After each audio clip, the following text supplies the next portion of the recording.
Hello everyone. 18ನೇ ಪ್ರಶ್ನೆಯನ್ನ ಗಮನಿಸಿ.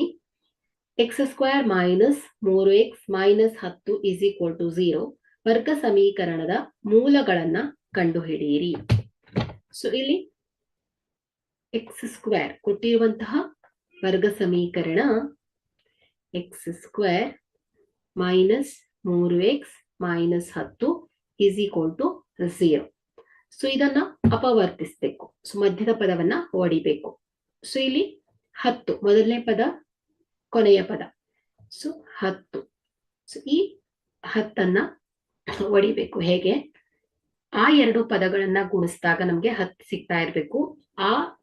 ಅದೇ ಎರಡು ಪದಗಳನ್ನ ಕೂಡಿ ಅಥವಾ ಕಳೆದಾಗ ನಮ್ಗೆ ಮಧ್ಯದ ಪದ ಸಿಗ್ಬೇಕು ಮಕ್ಕಳೇ. ಸೊ ಆ ರೀತಿಯಲ್ಲಿ ನಾವು ಈ ಒಂದು ಪದವನ್ನ ಹೊಡಿಬೇಕು, ಸಂಖ್ಯೆಯನ್ನ ಹೊಡಿಬೇಕು ಮಕ್ಕಳೇ. ಸೊ ಹಾಗಾದ್ರೆ ಇಲ್ಲಿ 5 2 10. ಸೊ 5ರಲ್ಲಿ 2 ಹೋದ್ರೆ 3 ಸಿಗತ್ತೆ. ಸೊ ಹಾಗಾಗಿ ಇಲ್ಲಿ x square minus 5x plus 3x minus 10 is equal to 0. So ನೋಡಿ 5 2 10 ಮೈನಸ್ 5 ಪ್ಲಸ್ 2 ಮೈನಸ್ 3 ಆಗತ್ತೆ. ಓಕೆ. ಸೊ 5 2. ಸೊ ಇದನ್ನ ಸಿಂಪ್ಲಿಫೈ ಮಾಡಿದ್ರೆ ಸೊ ಇದು ಎರಡು ಪದದಲ್ಲಿರುವ ಸಾಮಾನ್ಯ ಪದ x. X minus 5 so plus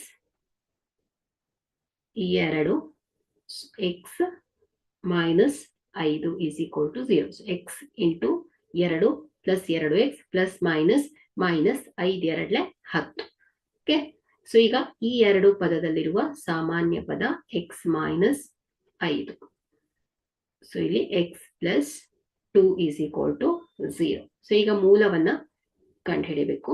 so X minus 5 is equal to 0. So ಇದೇನಾಗುತ್ತೆ?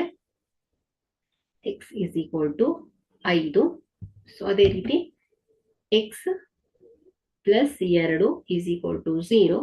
So ಇದೇನಾಗುತ್ತೆ? X is equal to minus 2 ಆಗುತ್ತೆ. ಹಾಗಾದ್ರೆ ಇಲ್ಲಿ ವರ್ಗ ಸಮೀಕರಣದ ಮೂಲಗಳು 5 ಮತ್ತು ಮೈನಸ್ 2 ಆಗಿದೆ.